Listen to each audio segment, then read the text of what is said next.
하나님 말씀 잠언 4장 20절부터 22절 말씀까지 봉독해 드립니다.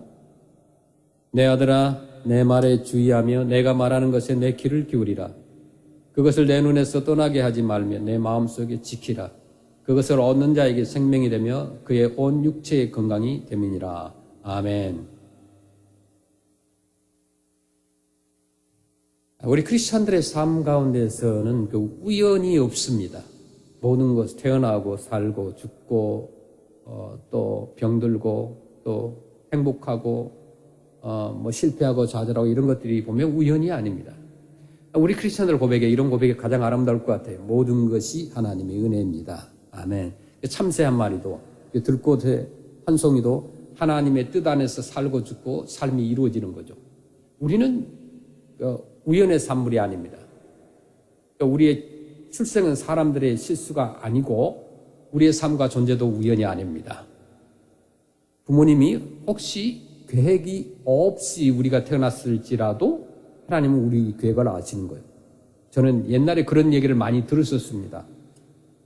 우리 한국 부모님들 가운데서 말 안 듣는 자녀들에게 너는 계획도 없이 너는 갑자기 태어났어. 그런 얘기를 많이 들었는데 여기 와서 이 프레스노 와서 선교하면서 제가 그 얘기를 또 들었었습니다. 아시안 사람들 아이들이 10명 정도 되니까 저한테 그냥 대놓고 얘는 계획이 없었던 애가 생겼습니다. 그럼에도 이 아이가 나의 보배입니다. 그렇게 말하는 분도 계시고 반대로 얘기하시는 분도 계십니다. 어쨌든 우리가 세상에 존재하고 있는 것은 하나님의 계획 안에서 예정되어 있었다는 거죠. 부모님이 우리라는 생명체를 만들기 훨씬 이전부터 하나님은 우리를 향한 계획이 있으셨다는 겁니다. 우리의 존재를 제일 먼저 생각하셨어요. 우리가 지금 숨쉬고 있다는 사실은 갑작스럽게 이루어진 어떤 의미 없는 운명도 결과도 아닙니다. 하나님은 우리의 신체의 가장 작은 부분까지도 선택하여서 만들어주신 거예요. 우리가 속한 인종 피부색, 우리가 간직하고 있는 모든 특징들을 깊이 생각하셔서 선택하셨고 하나님이 원하시는 모습 그대로 우리를 창조하셨다는 거예요. 우리의 재능과 독특한 성격까지도 하나님의 결정대로 만들어졌고 또 나의 외면과 내면과 내 몸속의 모든 골수 조직까지도 다 알고 계신다는 거예요. 우리를 태어나게 하시고 자라게 하시고 어떻게 하면 주님의 일꾼으로 사용하실 수 있을지 모두 결정해 두셨다는 겁니다. 하나님이 우리를 만드신 동기가 무엇일까요? 그럼 나 같은 존재를 하나님이 왜 만드셨느냐 이거예요. 그것은 사랑 때문입니다. 저와 여러분을 특별히 사랑해 주셔서 특별한 대상으로 사랑해 주셨기 때문에 우리를 만드셨다는 거예요. 얼마나 감사합니까? 우리는 믿음과 체험의 신앙을 통해서 볼 때 이 세상을 사랑하는 데에는 우연이라는 것이 결단코 있을 수 없다는 거예요. 우리 교회가 세워진 것이 우연이 아니었습니다. 하나님을 향하는 비전, 즉 꿈을 꾸었기 때문에 가능했던 거예요. 눈물로 간절히 기도했기 때문에 간절했어요. 그게 응답이었다는 거예요. 언젠가는 하나님께서 우리에게 선교센터를 주실 것이다. 우리가 기쁨으로 전도하고 선교하고 찬양할 수 있는 교회를 주실 것이다 라고 믿고 기도했었습니다. 그리고 기적의 하나님께서 코비드 기간에 하나님만 의지하게 하시고 우리 눈앞에 허락하신 거예요. 이것을 우연이라고 할 수 있는 사람 아무도 없습니다. 교회 구입 과정을 이야기를 나누면 모두가 믿지를 못합니다. 교회가 수리되고 아름답게 꾸며져 가는 것을 본 사람들은 하나님의 일하심에 놀랐습니다. 모든 것을 이루게 하시는 분은 하나님이시라는 거예요. 어제도 선교 오신 닥터 가운데서 한 분이 그런 얘기를 합니다. 4년 전에 우리가 다른 곳에서 있을 때 사역하러 오신 분인데 갑자기 새로운 곳으로 오니까 운전하신 그 같이 오신 집사님에게 아니 지금 교회로 가지 않고 어디로 가는 겁니까? 그리고 모시고 왔는데 이곳이 교회입니다 하니까 놀란 거예요. 본인은 그동안에 몰랐었는데 그 작고 흐름하고 구석지고 좀 그런 곳에서 있다가 그곳에서 한방 봉사를 하다가 이곳에 오니까 모든 것이 다 세팅되어 있는 거예요. 다 준비되어 있는 거예요. 너무 아름다운 거예요. 식사하면서 그런 얘기합니다. 이거 하나님의 기적입니다. 어떻게 이렇게 가능합니까? 우리는 못 느껴요. 왜냐하면 너무나 많은 기적을 우리가 보아왔기 때문에 당연히 그런 것이지 라고 여러분의 믿음이 대단한 것 같아요. 당연히 하나님께서 그렇게 하시지. 그렇지만 새로 오신 분들에게 놀라운 거예요. 그렇게 건축원금을 많이 세이빙 해놨음에도 불구하고 자기들은 교회를 아직까지 사지도 못하고 구입하지도 못하고 짓지도 못하고 있는데 어떻게 하나님께서 그렇게 가능하냐 이것이. 그래서 우리가 하나님을 믿는 거라. 하나님이 하셨다는 것을, 하나님의 은혜라는 것을 얘기 나눴습니다. 교회를 세우는 것조차도 우연하게 이루어지지 않는데 하물며 셀 수 없을 만큼 많은 별들이 있는 이 우주가 우연히 이루어졌다고 말하는 사람이 있다면 그야말로 어리석은 사람이에요. 모든 것이 그냥 우연히 생겨난 것이 있느냐 이거예요. 히브리서 3장 4절에 보면 하나님께서 우주 만물을 지으셨다고 분명하게 말씀합니다. 보실까요? 집마다 지은 이가 있으니 만물을 지으신 이는 하나님이시니라. 아멘. 건축자가 없이 우연히 집을 지은 것을 보았습니까? 지나가다 보니까 그 집이 하늘에서 떨어졌다. 그런 거 못 봤어요. 교회도 마찬가지예요. 작은 집 한 채라도 건축자가 있듯이 우주 만물도 창조주 하나님께서 이것을 다 설계하시고 만들으셨다는 거예요. 성경에는 이 우주 만물을 하나님께서 말씀으로 지었다고 말씀합니다. 우리 교회 건물은 나무나 이게 콘크리트나 철근으로 지어졌겠지만 하나님께서는 이 우주 만물을 말씀으로 지으셨다는 거예요. 요한복음 1장 1절 14절에 보면 태초에 말씀이 계시니라. 이 말씀이 하나님과 함께 계셨으니 이 말씀은 곧 하나님이시니라.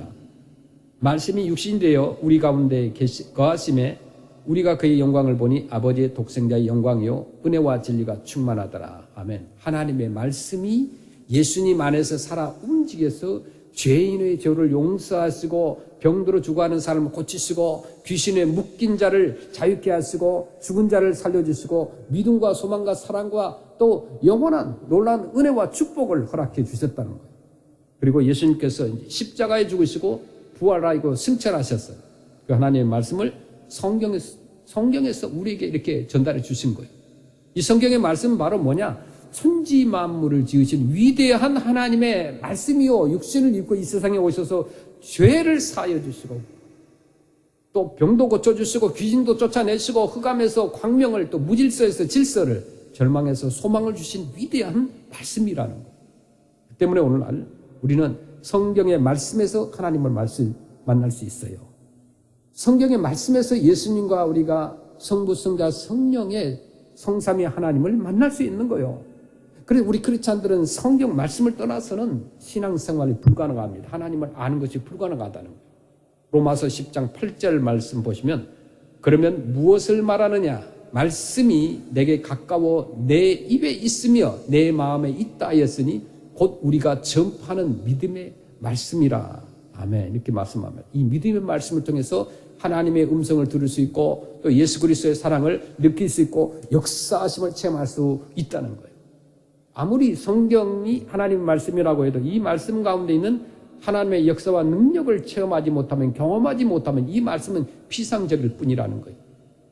그래서 이 하나님의 말씀의 능력을 체험하지 못하면 성경 말씀을 보고 읽고 해도 정말 내가 영적으로 건강하고 생명을 얻고 넘치게 되는 실제적인 역사가 내가 경험할 수 없고 또 내가 그것을 받아들이기 힘들다는 거예요. 그래서 우리 크리스찬들은 말씀이 실제 삶에서 나타나게 하는 길을, 삶에서 나타나는 길을 제시하려고 하는 그 메시지를 붙잡는 것이 중요하다는 거죠. 잠언 4장 20절, 22절까지 다시 보겠습니다. 내 아들아, 내 말에 주의하면 내가 말하는 것에 내 귀를 기울이라. 그것을 내 눈에서 떠나게 하지 말며 내 마음속에 지키라. 이렇게 말씀합니다. 잠언 4장 22절 그것을 얻는 자에게 생명이 되며 그의 온 육체의 건강이 될지니라. 아멘. 하나님 아버지와 또 우리 주 예수 그리스도를 우리의 삶 속에서 만나려면 그러면 어떻게 해야 되느냐? 첫째로 우리가 말씀을 읽었듯이 주님의 말씀이 어떻게 하라고요? 주의하라고 그랬어요. Pay attention. 주의하라. 주님의 말씀을 만나는 거예요. 성경에는 내 아들아 내 말에 주의하라고 말씀하고 있어요. 그래서 하나님께서는 이 전지전능하시고 또 어디나 계시는 그런 분, 우리가 신학적인 용어로 무소부재하신 분이다 그렇게 말씀합니다. 이런 하나님을 단번에 전체적으로 이해한다는 것은 불가능합니다. 하나님을 인간이 안다는 것은요 교만이죠. 다 몰라요. 이 세상에는 여러 가지 문제로 하나님을 만나야 할 필요가 있는 사람들이 너무나 많아요. 우리 주변에 너무나 많아요. 점점 하나님을 떠나가고 있는 사람들이 많은 이 시대에 정말 하나님이 필요한 사람들이 너무너무 많다는 거예요. 죄로 고민하는 사람, 또 질병과 고통당하는 사람, 삶의 의미와 가치를 발견하지 못해서 괴로워하고 몸부림치는 사람, 인간관계로 힘들어하는 사람 등 이렇게 여러 가지 문제로 고통을 당하면서도 하나님을 만나고자 할 때는 고난당하는 사람은 그 문제에 대하여 역사하시는 약속의 말씀을, 평안의 말씀을 찾아야 되는데 찾지 못하고 있다는 거예요. 성경에는요, 약속의 말씀과 은혜의 말씀으로 가득 차 있어요. 그게 하나님의 말씀이에요. 우리가 하나님과 만나려고 하면 나에게 현실적으로 적합하고 필요한 하나님의 말씀을 찾아서 그 말씀에 주의를 기울여야 됩니다. 아주 어지럽고 산만한 마음, 그런 마음의 태도는요, 하나님 만나기 힘들어요. 그래서 하나님께서는 말씀 안에서 우리를 만나기 위해서 기다리고 계시는 겁니다. 그래서 내게 필요한 말씀과 만날 때 그 말씀을 통하여 위대한 하나님의 말씀의 능력을 체험하게 되므로 말씀과의 만남을 가져야 된다는 거죠. 우리들은 어떤 사람과 만나고자 할 때, 약속을 했을 때 시간과 장소를 약속을 합니다. 그리고 그 시간과 장소에 만나면, 그 사람을 만나면 그 사람에게 주의를 집중하고 또 대화를 경청합니다. 마찬가지로 하나님의 말씀을 만나는 것도 시간과 장소를 진지하게 정하고 그 하나님의 말씀에 집중할 필요가 있어요. 그 장소가 교회, 가장 좋은 곳이 교회예요. 집도 될 수가 있어요. 그러나 뭐 여러 가지 일들이, 복잡한 일들이 집에서는 많이 있으니까 가장 좋은 것은 교회입니다. 그러니까 저는 여러분들의 모습이 가장 아름다울 때가 언제냐면요, 교회에 와서 기도할 때 그 모습이 가장 아름다워요. 너무너무 멋있어요. 그 모습은 천사와 같아요. 기도하는 그 모습이 가장 아름다워요. 교회 와서 어떤 분들이 잠깐 기도하지만 그 잠깐의 그 모습은 제가 봤을 때도 좋은데 우리 하나님께서 보셨을 때는 얼마나 기뻐하실까. 그래서 주일날 아침에 일찍 와서 기도하신 분들이 계십니다. 너무너무 그 모습이 아름다워. 오늘 이게 서머타임이 시작되는 날인데도 불구하고 역시 일찍 일어나서 오신 분들은 우리 성도님들, 자매님들, 이분들은 아침 8시면 오세요. 물론 새벽에 5시 일어나서 일을 나가셨던 그런 습관이 있기 때문에 그런지 몰라도 오늘 또 일찍 오셨어요. 다른 사람은 일어나지도 않았는데도 불구하고 일찍 오셔가지고 기도하는 거예요. 얼마나 그 모습이 아름다운지 몰라요. 제가 그분들의 언어를 모르지만 우리 주님께서 다 이해하시는 거예요. 하나님 아버지와 예수 그리스도를 삶 속에서 만나려면 두 번째로 어떻게 해야 되느냐? 주님의 말씀에 귀를 기울이라, 이렇게 말씀합니다. 하나님의 말씀을 만났으면 이제는 하나님의 말씀에 귀를 기울여야 돼요. 문자로 기록된 성경에서 어떻게 하나님의 음성을 들을 수 있단 말인가? 하나님의 말씀은요, 육신의 귀로 듣는 것이 아니라 성령께서 우리의 마음을 열게 하고 듣게 만들어주시는 거예요. 성령께서 듣게 하시는데 스피커를 통하여서 라디오를 통하여서 듣게 하는 게 아니에요. 여러분만이 느낄 수 있어요. 여러분만이 확신할 수 있어요. 여러분 귀에만, 여러분의 마음에만 들리는 거예요. 그러므로 성령께서 말씀을 통해서 내게 무엇을 가르치시고자 원하시는가에 귀를 기울여야 돼요. 하나님 말씀에 집중을 하면서 말씀과 또 만남을 통하여 성령께서 마음속에 분명한 음성을 들려주실 때까지 시간을 내가지고 귀를 기울여야 돼요. 지금도 주님께서는 말씀을 통하여 여러분에게 말씀하십니다. 그런데 우리가 듣지를 못해요. 듣지 못하는 이유는, 가장 큰 이유는 뭘까? 세상에 너무 많은 소음들이 우리 귀를 막고 있다는 거예요. 아주 경건의 시간, 이 quiet time, 이런 것이 필요합니다. 때로는 눈을 지그시 감고 그냥 있는 게 중요해요. 금요일 날 아침에 전에 와서 소개했던 그 아담 목사님이 왔어요. 그 와가지고 잠깐 파킹 나서 있는데 웬 오토바이가 있어요. 여러분 가끔 가다 여러분 미국 목사님들 이해 못한 부분인데, 제가 미국에 와서 첫 번째로 이해 못한 게 뭐였느냐 하면, 한 미국 목사님 친구가 주중에 교회로 오는데 오토바이를 타고 헬멧을 쓰고 가죽 자켓을 입고 딱 이렇게 오는 거예요. 부렁부렁 하면서 이렇게 오는 거예요. 난 대열 집사님이 타고 오는 건 이해를 하는데, 그 미국 목사님들이 오토바이를 타고 교회를 오는데 이게 좀 처음에 이해를 못했어요. 근데 이 아담 목사님이 금요일 날 찾아왔어요. 평소에 잘 안 오던 분이에요. 이렇게 뭐 다른 날 오는데 금요일 날 오실 일이 없어요. 그런데 목요일 날 저랑 LA 가서 도네이션 물품을 싣고 왔기 때문에 저를 불러서 나가보니까 멋있는 오토바이를 파킹plat에서 파킹을 한 거예요. 그리고 자랑하고 싶어서 온 거예요, 사실은. 그러면서 저한테 얘기를 하는 거예요. 이 오토바이는 지난 몇 개월 전에 생일날인데 내 와이프가 생일 선물로 사줬다. 저도 좀 그런 걸 받아봤으면 좋겠는데 오토바이를 자기 와이프가 선물로 줬다고 하는데 근데 조건이 있었다 그래요. 너 사고 한 번만 나면 그 오토바이를 팔아버리겠다 그랬대요. 그래서 집하고 교회하고 이렇게 이 근동에만 왔다 갔다 하는데 저한테는 자기 와이프한테 얘기하지 말라고 하면서 조용하게 프라이언 댐에를 지난주에 조용하게 자기가 다녀왔대요. 그 얘기하지 말래요. 알면 와이프가 큰일 난답니다. 그러면서 그 오토바이를 타고 저한테도 이렇게 만져보라고 하더라고요. 그래서 만져보기도 하고 앉아보기도 하고 뭐 새 것이니까 여러 가지 기능도 얘기도 하고 그러면서 자랑을 너무 많이 해요. 자랑을 너무 많이 해요. 좀 부럽기도 했었어요.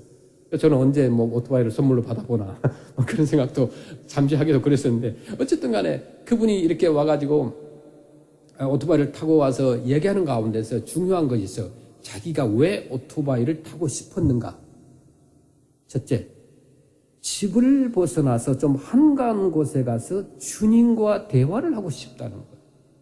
그래서 댐 위로 쭉 오토바이를 타고 올라가서 거기에 벤치가 있는데 그곳에 파킹을 하고 그곳에서 조용하게 그냥 자기 혼자만의 주님과의 만남을 가졌다는 거예요. 저는 참 그 부분에 긍정적이에요.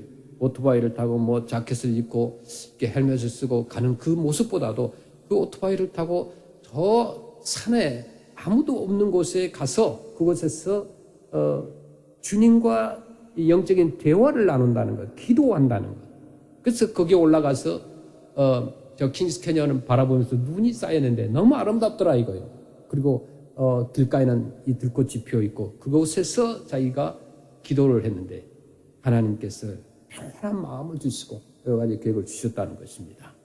하나님 말씀에 주의를 집중하면서 귀를 기울이고 또 기울이시기를 바랍니다. 그래서 말씀을 읽고 기도하는 거예요. 그래서 그분은 백팩에다가 항상 성경책을 가지고 다녀요. 그래서 산에 가서 성경을 읽는 거죠. 평생을 선교지에서 선교하다가 나이가 들고 병이 들어서 이제 고국으로 돌아온 어느 선교사님이 쓴 책을 읽어보았습니다. 그분이 성경을 얼마나 많이 읽었겠어요. 선교사님이니까 마지막 인생을 마지막으로 이제 고국에 와서 치료도 할 겸 그렇지만 뭐 치료가 불가능하니까 이제는 더 이상 자기의 삶에 이 땅에 들 수가 없기 때문에 마지막 힘을 다해서 성경을 읽는 가운데서 베드로전서 2장 24절 말씀을 읽었답니다. 평소에도 많이 읽었는데 이 말씀이 이제 생을 마감하는 이때에 이 말씀이 더욱더 자기에게 다가온 말씀이 있다는 거예요. 신이 나무에 달려 그 몸으로 우리 죄를 담당하셨으니 이는 우리로 죄에 대하여 죽고 의에 대하여 살게 하려 하심이라. 그가 채찍에 맞음으로 너희는 나음을 얻었나니. 이 말씀을 평소에도 많이 읽었음에도 불구하고 마지막에 몸이 너무너무 아프고 병들어서 죽을 것 같은 이 상황 속에 다시 이 말씀을 읽을 때 이 선교사님께서 그때 감동이 온 거예요. 눈물을 흘리기 시작했고 예수님께서 친히 나무에 달려 죄에 대하여 죽고 의에 대하여 살게 하셨다는 말씀이 너무너무나도 평소에 읽었던 그때 감동보다 더 강하게 이 선교사님 마음에 와닿았던 것입니다. 그래서 이 선교사님 눈물을 흘리면서 그 성경 구절에 집중했습니다. 그런데 선교사님이 그 말씀을 읽다가 갑자기 눈이 어떤 뜨이는 것을 느꼈다는 거예요. 그래서 베드로전서 2장 24절 다시 한번 보겠습니다. 그냥 우리가 평소에 읽었던 말씀이 아니라 신이 나무에 달려 그 몸으로 우리 죄를 담당하셨으니 이는 우리로 죄에 대하여 죽고 의에 대하여 살게 하려 하심이라. 그가 채찍에 맞음으로 너희는 나음을 얻었나니. 이렇게 기록되어 있는 거예요. 그래서 선교사님은 이 말씀에 귀를 기울이고 또 귀를 기울였습니다. 그러자 조용하게 성령의 음성이 자기 마음속에 들리기 시작한 거예요. 그러면서 이런 메시지가 오더라 이거예요. 사랑하는 아들아, 내가 사람들의 질병과 고통은 대신 짊어지고 그 모순 형벌을 대신 감당하기 위해서 빌라도의 뜰에서 무자비한 로마의 군인들에게 등 허리가 갈기갈기 찢겨지듯이 매를 맞았는데 왜 맞았는 줄 아느냐? 그러면서 너희를 위한 것이다. 너희 죄를 위한 것이다. 너의 모든 질고를 지고 내가 십자가 위에 죽었다. 그렇게 강하게 자기 마음속에 메시지가 오더라 이거예요. 그때 성교사님이 감동이 자기 마음에 깊이 왔을 때 믿음이 넘쳐나기 시작한 거예요. 그때부터 의사들은 죽었다. 이 사람은 살아날 수 없다라고 말을 했지만은 강력한 믿음이 생기기 시작하고 그 선교사님은 그 후로 그 말씀으로 인하여서 완전히 병마에서 치유함을 받게 됐다는 거예요. 로마서 10장 17절 말씀 보겠습니다.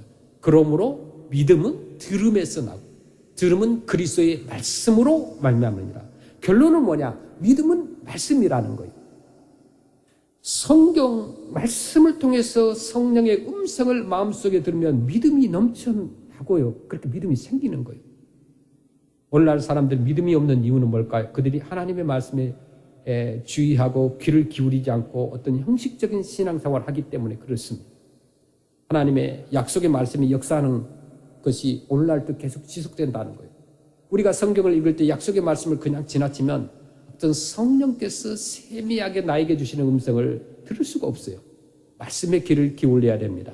그 때문에 요한계시록을 보면 주님께서 소아시아 7교회에 말씀하셨는데 계시록 3장 22절에 이렇게 말씀하시죠. 귀 있는 자는 성령이 교회들에게 하시는 말씀을 들을지어다. 이렇게 말씀합니다. 모든 사람이 귀가 있어요. 귀가 2개씩 있어요. 그런데 왜 하필이면 귀 있는 자는 성령이 교회들에게 하신 말씀을 들을지어다라고 했을까요? 여기에서 귀라고 하는 것은 하나님의 말씀을 듣는 귀를 얘기하는 거예요. 영적인 귀라고 하는 거예요. 아무리 지식이 뛰어나고요, 명예가 있고 책을 많이 읽었어도 하나님의 말씀을 듣는 귀는요, 성령이 듣게 하지 않으면 못 듣는 거예요. 다 그냥 들을 수 있다면 얼마나 좋겠어요. 쉽게 예수님 전하고 전도하면 다 교회 나오겠죠. 그런데 아니에요. 어떤 사람이 10년 교회 나와서 그때 듣는 사람도 있고 20년 나오다가 듣는 사람도 있는 거예요. 어떤 사람은 하루 나왔는데 그날 메시지를 듣고 하나님의 세미한 음성을 자기가 듣는 사람도 있더라 이거예요. 글자 그대로 우리가 읽는 것은 소용이 없어요. 글자를 통해서 우리 하나님께서 여러분에게 말씀하시는 것에 귀를 기울여야 돼요. 그러기 위해서 우리가 quiet 타임이 필요하다는 거예요. 큐티가 필요합니다. 성령께서 말씀을 통하여 무엇을 가르쳐 주는가를 깊이 묵상하고 성경을 읽으면 하나님께서는 여러분의 영혼에게 세미한 음성을 들려주실 줄로 믿습니다. 이 음성을 들을 때 우리는 믿음이 생기는 거예요. 확신이 생기는 거예요. 어떨 때 그렇잖아요. 여러분 시험 공부를 했는데 열심히 시험 공부를 잘한 사람들, 많이 한 사람들은요, 완벽하게 한 사람이 시험 문제가 나와도 확신이 생겨요. 이게 100% 답이다. 그런데 공부를 잘 안 하고 확신이 없는 사람은 어때요? 연필에다 번호를 써놔가지고 또르륵 굴려가지고 나오는 대로 써놨어요. 저 초등학교 때 우리 친구들 옆에 보면 연필 굴려가는 소리가 나와요. 시험 볼 때. 그런 일이 많이 있었어요, 우리. 지금도 보니까 미국에도 우리 학생들이 그런 얘기를 하더라고요. 어디로 가야 될지 모른다. 동전을 돌려가지고, 앞뒤 동전을 돌려가지고, 이쪽 나오면 이쪽이고, 저쪽 나오면 저쪽이고, 막 그런 사람들이 있는 거예요. 하나님의 메시지라고 하는 것은, 응답이라는 하는 것은 그런 것이 아니에요. 연필을 굴려서, 또 동전을 돌려서, 앞뒤 나오는 것으로 결정되는 것이 아니라, 메시지를 통하여서 말씀을 통하여서 세미하게 여러분에게만 들려주시는 거예요. 고린도후서 3장 6절 말씀 보겠습니다. 그가 또한 우리를 새 언약의 일꾼 되기에 만족하게 하셨으니 율법의 조문으로 하지 아니하고 오직 영으로 함이니 율법 조문은 죽이는 것이요 영은 살리는 것이니라. 아멘. 하나님 아버지와 예수 그리스도를 우리의 삶 속에서 만나려고 하면 어떻게 해야 되냐? 마지막으로 주님의 말씀을 내 눈에서 떠나게 하지 말아야 된다고 그랬어요. 잠언 4장 21절 그것을 내 눈에서 떠나게 하지 말고 내 마음속에 지키라 이렇게 말씀합니다. 그러니까 내 말씀을 지키라는 것은 한 번 눈으로 보았던 그 말씀을 현재 진행이요. 오늘 또 계속해서 그 마음속에 지키라는 거예요. 왜 지키지 않으면 말씀이 떠나가게 돼요. 내 눈에서 떠나게 하지 말라. 눈으로 떠나게 하지 말고 마음에도 지키라는 거예요. 눈에서 떠나지 말게 하라는 것은 믿음의 눈으로 그 말씀이 이루어진 결과를 확신하라는 거예요. 내가 보았느냐? 그럼 그것이 이루어질 줄로 믿는 거예요. 그래서 창세기 13장 14절 15절 말씀에 보면은 롯이 아브라함을 떠난 후에 여호와께서 아브라함에게 이르시되 너는 눈을 들어 너 있는 곳에서 북쪽과 남쪽 그리고 동쪽과 서쪽을 바라보라. 보이는 땅을 내가 너와 내 자손에게 주리니 영원히 이르리라. 이렇게 말씀합니다. 이것은 땅을 보고만 있으라는 말씀이 아닙니다. 그러니까 동서남북을 바라보고 난 다음 이것을 마음에 받아들이고 이미 소유한 것을 믿음의 눈으로 바라보라는 말씀이에요. 동서남북만 쳐다봐 그게 아니에요. 말씀에 집중하고 또 하나님께서 세미한 음성을 우리에게 들려주실 때 그것을 듣고 그것이 내 것이 된 모습을 분명히 그려보라는 거예요. 확신하라는 거예요. 믿음이요. 너무 어려운 것 같지만 또 쉬운 거예요. 우리의 신앙생활에 있어서 대단히 중요한 것이죠. 말씀에 집중하고 집중하는 것이에요. 성경에서 꿈이 없는, 즉 비전이 없는 백성은 망한다고 그랬어요. 이것은 꿈과 환상을 통해서 그려놓은 것이 실제 생활에 이루어지는 근원, 즉 자원이 되고 증거가 되기 때문에 그렇습니다. 하나님 아버지와 예수 그리스도를 삶 속에서 만나면 주님의 말씀을 내 마음속에 또 지키라고 그랬어요. 잠언 4장 21절 그것을 내 눈에서 떠나게 하지 말며 내 마음속에 지키라. 말씀을 마음속에 지켜야 되는 거예요.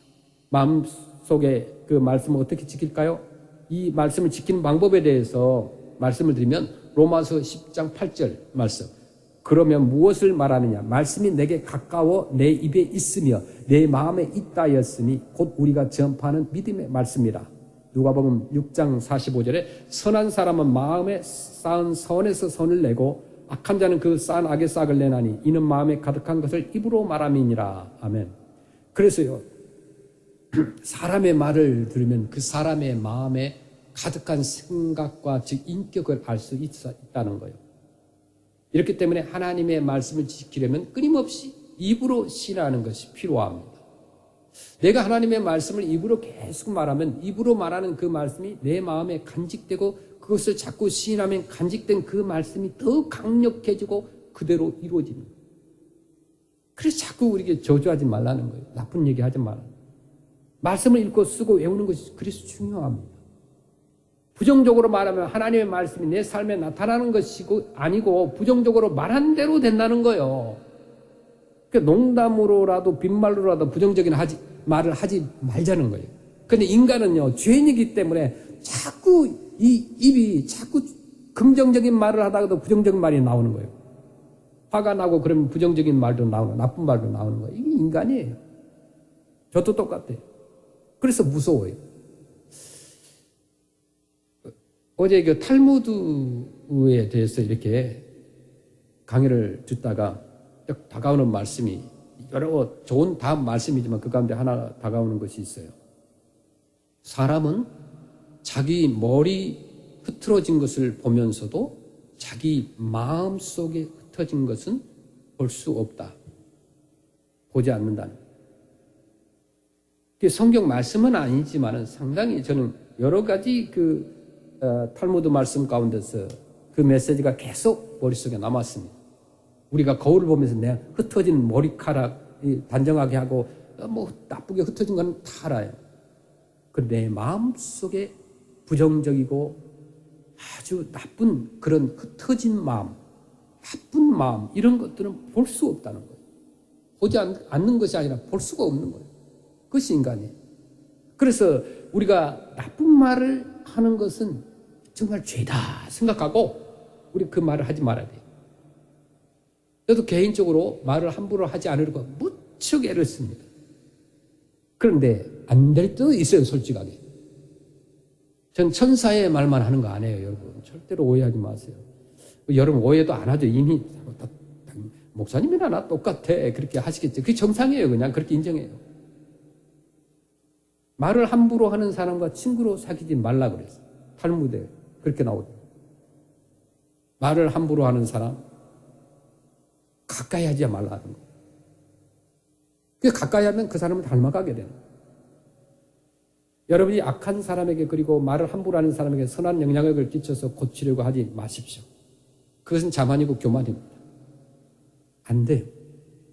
자만하고 교만하고 말을 함부로 하는 사람은요, 사람의 힘으로는 고칠 수가 없어요. 오직 성령께서만, 하나님께서만 할 수 있어요. 시간이 아주 오래 걸려요. 왜냐하면 말을 함부로 하고 폭력적인 것은 그 순간이 아니고요, 그 사람은 어쩌면 병적인 거예요. 시편 5편에 보면은 함부로 말하는 자의 입은 열린 무덤이라고 그랬어요. 오죽했으면 사람의 입을 열린 무덤이라고 했겠습니까?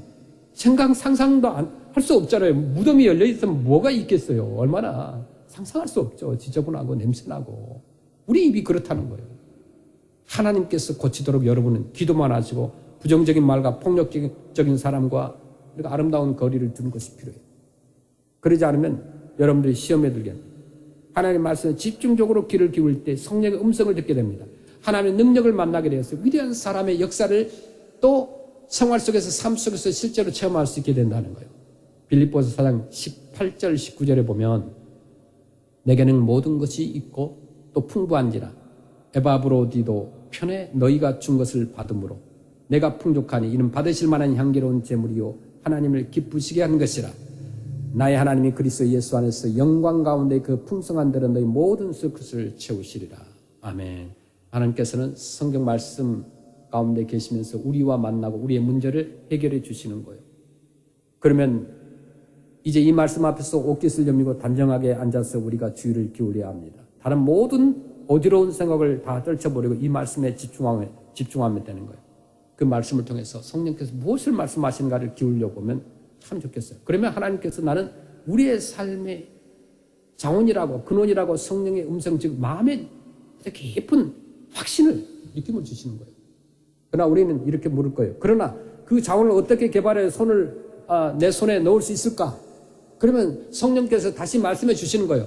어떻게 오늘 본문 읽었던 말씀처럼 너는 마게도냐 교인처럼 해라. 마게도냐 교인은 사도 바울의 선교 사역을 위해서 귀한 헌금을 거두어서 예물로 드렸다. 그것은 하나님께서 받으실 만한 향기로운 제물이요 하나님을 기쁘시게 한 것이라. 하나님께 예배를 드리고 하나님을 기쁘시게 해드린 다음 하나님을 바라보면 너희 삶의 무궁무진한 자원 대신 그 하나님께서 하늘의 영광 가운데 풍성한 대로 너의 모든 쓸 것을 채워주신다. 걱정하지 말아라. 땅이나 기업이 너의 삶의 수단과 방법과 자원이 아니고 천지와 만물을 지으시고 없는 것을 있게 하시고 있는 것을 없게 하신 하나님만이 너희의 근원이고 자원이 되시니까 하나님만 바라보라 라는 이런 성령의 강력한 음성을 듣게 되는 거예요. 그래서 영혼 속에 위대한 믿음이 생겨나게 되는 거예요. 우리가 두려울 것 없습니다. 그의 나라와 그의 의를 구하라. 그리함이 모든 것을 너희에게 더하시라. 이 말씀 너무 멋있잖아요. 우리가 실천하지 다 못한다 할지라도 이 말씀을, 그 말씀대로 우리가 믿고 나가려고 추구할 때 그 말씀 내게 역사하시는 거예요. 우리에게 두려워하지 말라고 그랬어요. 사람과 환경이 내게 어떻게 할 수 있겠습니까? 말씀에서 눈이 떠나게 되면요, 말씀에서 내가 마음이 떠나게 되면 두려워져요. 모든 것이 두려워요. 두렵지 않은 것이 없어요.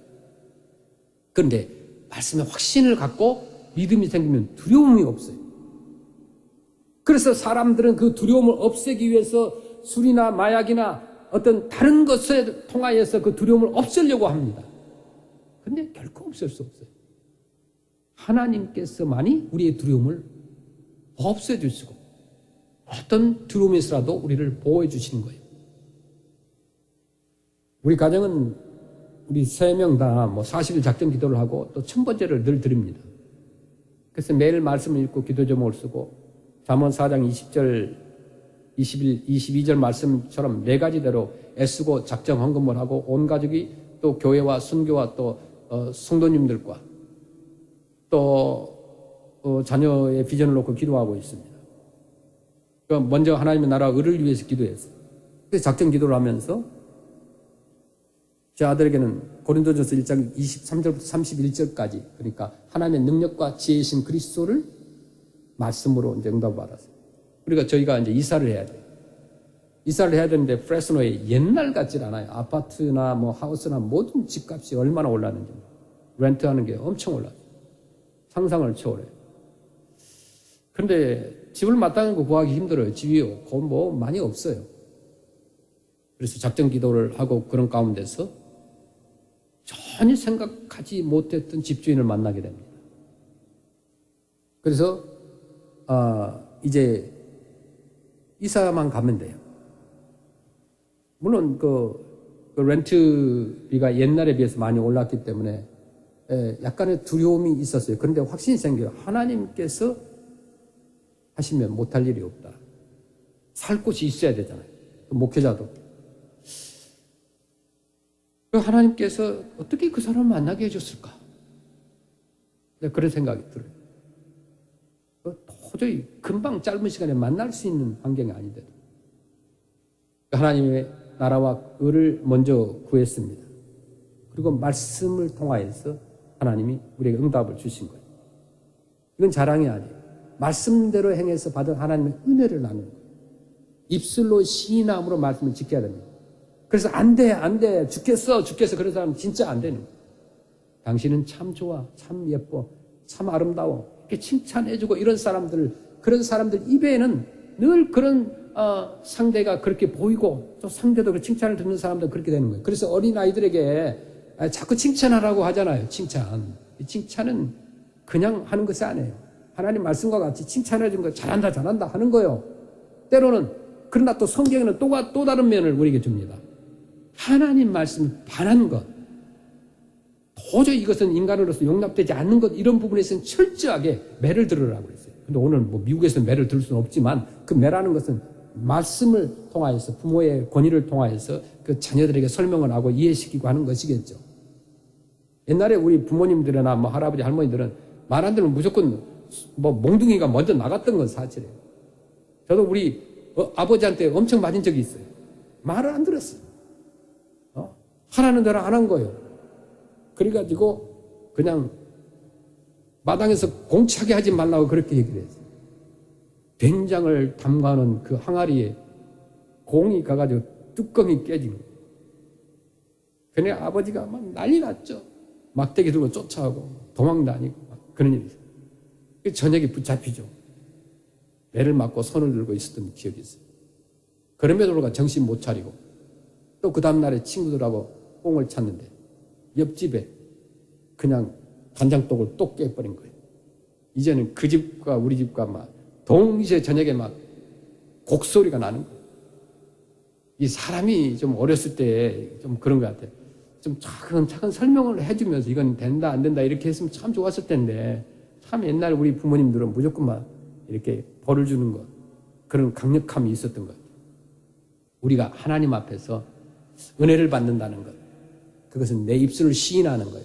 하루에도 수십 번 수백 번 하나님께서 예수 그리스도 안에서 영광 가운데 그 풍성한 달에 나의 모든 것을 채워주시라 이렇게 입술로 고백할 때 하나님께 그렇게 채워줄 줄을 믿기를 바랍니다. 믿음이에요. 믿는 거예요. 결혼이라는 것도 믿는 거예요. 상대를 믿는 것이 결혼이에요. 내가 공부를 하는 것도 믿고 하는 거예요. 이 공부를 함으로 인하여서 졸업을 할 것이다. 직장을 갈 것이다. 모든 것이 믿음이에요. 하나님께서 채우시리라 이렇게 말씀합니다. 하나님께서 채우시리라. 고난당할 때도 그렇게 말씀합니다. 하나님께서 채우시리라. 끊임없이 시인하면 하나님께서 분명한 음성을 들려줄 줄로 믿습니다. 자, 여러분, 너의 믿은 대로 될지어다. 그리고 나면 즉시 하나님의 말씀은 우리 마음속에 성령으로 말미암아 살아 움직이면서 모든 삶 속에서 위대한 능력과 축복으로 부어지게 된다는 거예요. 이 말씀이 내 인격 속에서 부어지면 문자로 기록된 말씀이 아닌 바로 내 것으로 얻어지게 된다는 거예요. 잠언 4장 22절에 그것은 얻는 자에게 생명이 되며 그의 온 육체의 건강이 됨이니라 하면 말씀이 나의 것이 되어야 나에게 생명이 되는 거예요. 생명을 얻을 때 풍성히 얻는 생명이 된다는 거예요. 뿐만 아니라 온 육체